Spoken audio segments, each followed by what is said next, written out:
नमस्कार, मैं हूं रागिनी डे। आप देख रहे हैं अपना भारत और आज आप जो कहानी सुनने जा रहे हैं वो किसी फिल्म की स्क्रिप्ट नहीं बल्कि कानपुर की असलियत है। एक ऐसा आदमी का जिसने वकील का काला कोट पहनकर बनाया डर और रसूख का साम्राज्य, जिसके दरबार में हाजिरी लगाते थे बड़े बड़े पुलिस अफसर और जिसने कानून के नाम पर किया ब्लैकमेल का सबसे गंदा खेल।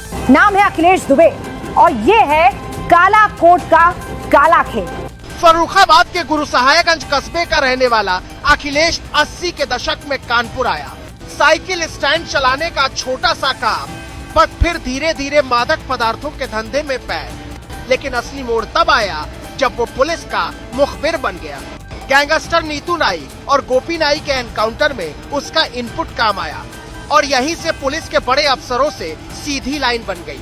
धीरे धीरे उसने थानों और कप्तानों में अपनी पकड़ इतनी मजबूत कर ली कि साकेत नगर में उसका दरबार लगने लगा, जहां केस की फर तक उसके ऑफिस में लिखी जाती थी। वकील होने के बावजूद अखिलेश का कोर्ट से ज्यादा वक्त अफसरों के ऑफिस में बीतता। उसने ब्लैकमेलिंग को अपना बिजनेस बना लिया। जमीनों पर कब्जा करना है, रंगदारी वसूलना और जो भी विरोध करे उसके खिलाफ रेप जैसे संगीन आरोपों में फर्जी एफआईआर दर्ज करवाना।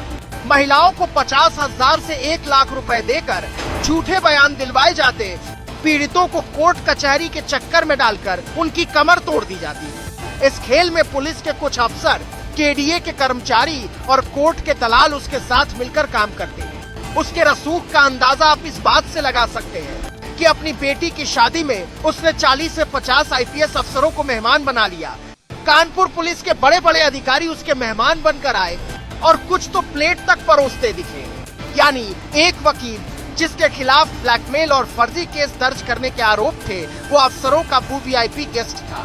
लेकिन हर अंधेरे का एक सवेरा होता है। 2024 में भाजपा नेता रवि सतीजा ने शिकायत की कि उनके खिलाफ दर्ज रेप केस पूरी तरह फर्जी है। शिकायत कानपुर पुलिस कमिश्नर अखिल कुमार तक पहुंची।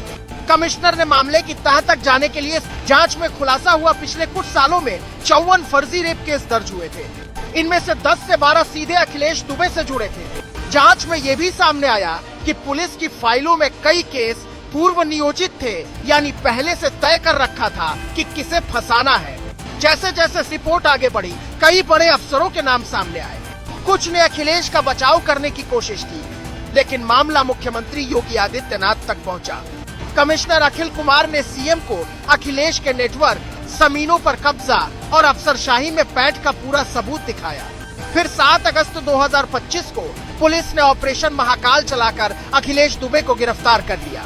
उसे जेल भेजा गया और अब संपत्तियों, फर्जी केस नेटवर्क और पार्टनर्स की जांच कर रही है।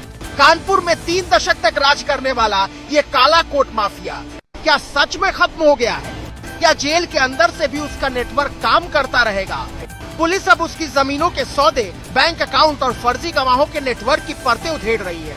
कानपुर, लखनऊ, झारखंड और छत्तीसगढ़ तक उसका जाल फैला है।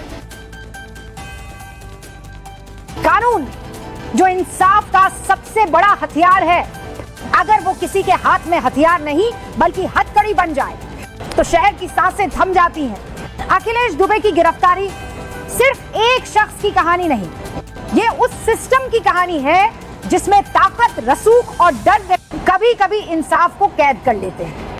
अब देखना यह है, क्या ये गिरफ्तारी कानपुर के इस काले दरबार का अंत है, या फिर ये खेल किसी और नाम, किसी और चेहरे के साथ फिर से लौट आएगा? क्योंकि सच चाहे जितना भी दबा दो, बाहर आ ही जाता है। नमस्कार।